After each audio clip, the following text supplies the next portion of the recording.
Olá, senhoras e senhores, o senhor Júnior Borja falando aqui, direto da minha casa, direto de minha residência. Estou me arrumando aqui, vou sair, vou viajar daqui a pouco. E aí eu aproveitei para parar aqui para conversar com vocês sobre um assunto que é muito pertinente neste momento. O ano de 2025 demonstra ser um ano onde a competição será muito maior. A gente vai começar a competir mais. Por quê? A gente vai começar a competir mais. Já ouviu falar em oferta e demanda? Existe a oferta. A oferta é quando uma pessoa está tipo, olha, isso aqui é meu, eu vendo, quer comprar? Tô ofertando para você.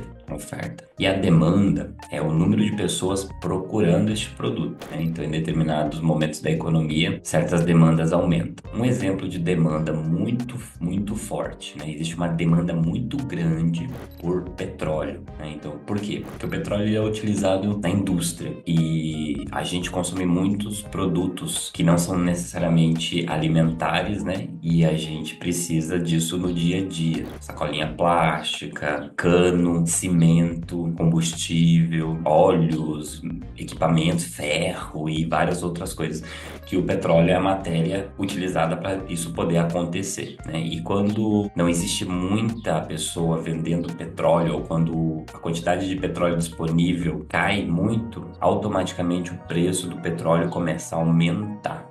Entendeu? Porque eu tenho pouco, então não posso vender barato, entende? Ele começa a ter um valor muito grande. E é isso que acontece com todas as economias. Sempre tem esse ciclo. E aí chega um momento que a pessoa está segurando tanto que as pessoas não conseguem ter dinheiro para pagar. E aí ela volta a baixar de novo, caso a matéria-prima, né, esteja disponível. Então esse ciclo de sobe e desce, ele é constante. Então a gente vive num momento, neste exato momento, onde a demanda está baixa. Não nem todo mundo está podendo comprar tudo. Por quê? Porque é um problema de inflação. Então foi injetado muito dinheiro na economia, as pessoas passaram a comprar muito, consumir muito, tinha muito dinheiro, gastar, e aí, de certa forma, acabou, entendeu? Pegou a ideia. E o que acontece? As pessoas agora têm muitos produtos, serviços, de modo geral, e é como se tivesse, sabe, parado no estoque. As pessoas não compram, a pessoa chega uma hora que ela fala, meu Deus, vamos fazer uma queima de saldão aqui, alguma coisa assim. E as pessoas fizeram isso. Só que mesmo assim, as pessoas, pelo problema da inflação, pela cauda que aconteceu, elas não conseguem comprar agora, mesmo você vendendo mais barato, entende? É um ciclo, entendeu? Então ele acelera e aí desacelera, acelera e desacelera. Tem que ver isso como uma onda que se propaga infinitamente e sempre será assim. Se a gente analisa outros períodos da história, né, sempre aconteceu questões de recessão econômica, desde quando o dinheiro começou a circular na economia. Desde a época que as pessoas deixaram de fazer escambo e passaram a fazer essa troca um pouco mais atrelada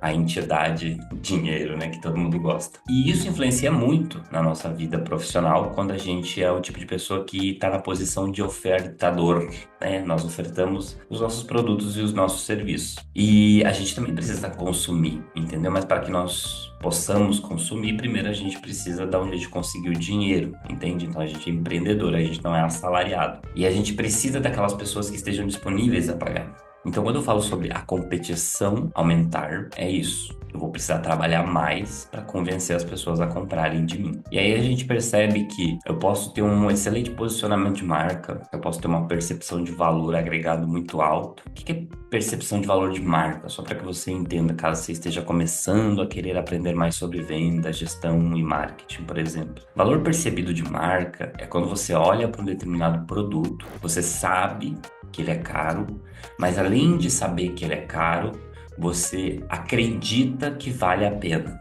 Entende? Mesmo pagando caro. É uma coisa que você dá muito valor. Você sabe que ele faz o que ele tem para fazer, entendeu? E você acredita que o preço que é cobrado por ele é justo, mas você no momento talvez não teria condição. A gente diz isso para itens de valor agregado mais alto, né? Como por exemplo, celulares, né? Apple é um exemplo disso, marcas de carro, né? Então se você pega marcas brasileiras ou marcas mais simples, né? Digamos um Fiat Uno e do outro lado você tem uma Mercedes. Então, assim, os dois fazem a mesma coisa, mas você olha para a Mercedes e você acredita que o preço que é cobrado por ela vale aquilo, porque você olha aquilo e você sabe, sendo que no final das contas é transporte. A diferença é o quê? O conforto, o status que aquilo representa. Então, Conforto é a qualidade do produto, mas o que ele representa, o status, é o que tem a maior margem, digamos assim. Isso é o que torna ele aquilo, né? Então, as marcas têm que trabalhar isso para conseguir fazer com que o produto seja mais caro, entende? Então, além dela investir na estrutura, em todo o processo para que aquele produto, aquele serviço saia de uma forma bacana, bonita e tal, ela tem que posicionar ele, pegar ele e colocar ele numa posição onde as pessoas olham e digam: Uau, preciso, mas não posso agora. Não tô podendo. Mas vale, sabe? Você acredita que vale. E a gente não entende muito bem isso, porque nós, eu digo nós na posição de consumidores, a gente não para analisar que isso é uma estratégia, por exemplo, de marca. E a gente é tão persuadido, a gente é tão influenciado na rede social, em qualquer outro lugar, que quando a gente começa a estudar sobre marketing e começa a entender sobre como que o mercado funciona, né, o que leva as pessoas a comprarem, você percebe que o comportamento humano ele é muito frágil, né? Então você utiliza da emoção da pessoa para conseguir tornar o produto ou o serviço algo desejável. Você vai no ponto primordial para ela, que é que aquele produto, aquele serviço resolva o problema dela, mas tem um atributo emocional tão forte que às vezes você desconsidera, deixa isso de lado porque você não vê isso como algo relevante. Mas quando você começa a aprender sobre marketing, você entende que boa parte das decisões de compra são atrelados ao emocional. E o que acontece, né? A gente já entendeu isso. Talvez você não entendia, se você está começando agora, você vai entender. Mas para quem já mexe um pouco com marketing ou já tem o costume de fazer vídeo, postar na internet, tá ali gravando vídeo sempre, constantemente, já entende o que eu falo, entende? E as marcas, se a gente volta uma década atrás, antes, por exemplo, da recessão que teve no ano de 2006, se eu não me engano, acho que foi em 2006 que aconteceu uma grande bolha no mercado americano e mercado imobiliário, e isso ferrou bastante com a economia no ponto, gente, e agora? O que vai acontecer? As pessoas empobreceram muito rápido. E isso causou, querendo ou não, uma crise naquele momento, e isso serve como exemplo para a gente entender, tá? Então, naquela época, as marcas vendiam de forma de panfletagem mesmo, sabe? Aquela coisa escancarada. Não tinha nenhuma comunicação mais envolvente, era só tipo assim: aproveite, promoção. Compre agora. Tinha um lado emocional, tinha, sempre teve aquela coisa mais de slogan, L'Oréal Paris, né? Porque você vale muito. E essas coisas, né? São os slogans de marca, aquela coisa bem mais tradicional. E aí, com o surgimento da internet, isso mudou bastante. Porque durante esse período de problema econômico, as pessoas precisaram conseguir tirar os seus produtos de estoque. Essas pessoas que eu digo são os empreendedores, você, eu, nós que temos empresa. A gente precisou trabalhar mais para convencer as pessoas. E as pessoas começaram a aprender mais sobre venda, mais sobre gestão, mais sobre marketing, começaram a potencializar os negócios, começaram a fazer com que a propaganda se tornasse cada vez mais interessante para que as pessoas pudessem consumir, porque a atenção ficou diluída. A internet surgiu, estourou bolha, virou várias bolinhas na internet, então é difícil chegar em todas elas. Antes, como a atenção ela estava muito centralizada à TV, ao rádio e ao jornal, aquele era o momento onde vender era fácil, porque todo mundo estava ali prestando atenção. A internet quebrou isso.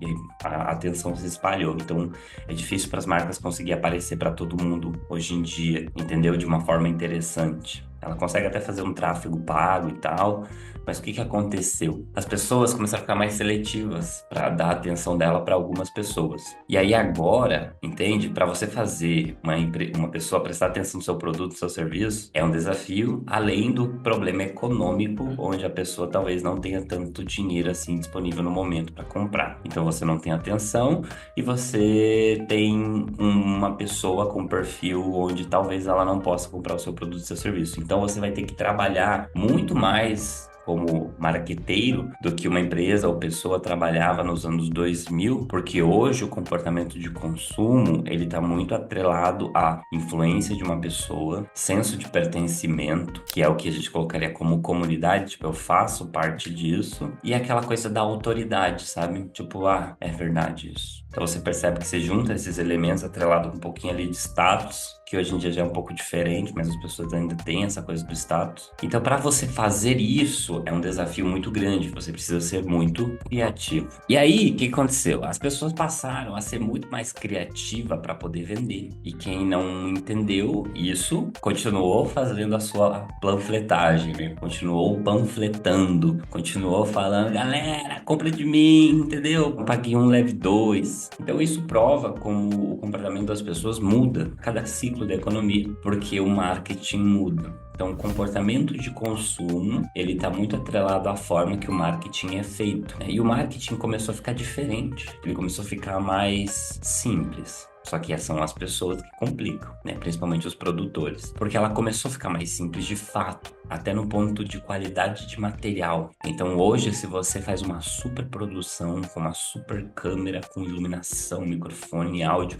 aquela edição incrível, você percebe que não tem tanta interação. Mas quando você pega um celular assim, aponta pra sua cara e fala: Ó, gente, deixa eu falar um negócio pra vocês aqui. Eu não aguento mais essa vida. Tá muito ruim viver. Eu tô de cara, meu Deus. Eu quero pular da ponte, Jesus. Eu não posso gastar mais nada. Só calorias, Jesus. Uma pessoa pega o celular e começa a reclamar, ela tem muito mais alcance, muito mais interação, gera muita mais identificação com a bolha, sabe? Parece muito real, parece que é de fato uma pessoa ali falando. E as marcas começaram a entender isso. Essa é a grande questão. As marcas começaram a entender e elas começaram a perceber que elas podem, por exemplo, colocar outras pessoas para fazerem isso para elas. E começaram a contratar influenciadores em vez de investir em propaganda na TV. Então é muito melhor eu investir para que um influenciador faça propaganda do meu produto, porque ele vai fazer de uma forma genuína, né, que vai conectar com a comunidade, vai gerar autoridade, né, e vai ter a questão do público específico, né? Por exemplo, eu tenho uma marca de suplemento.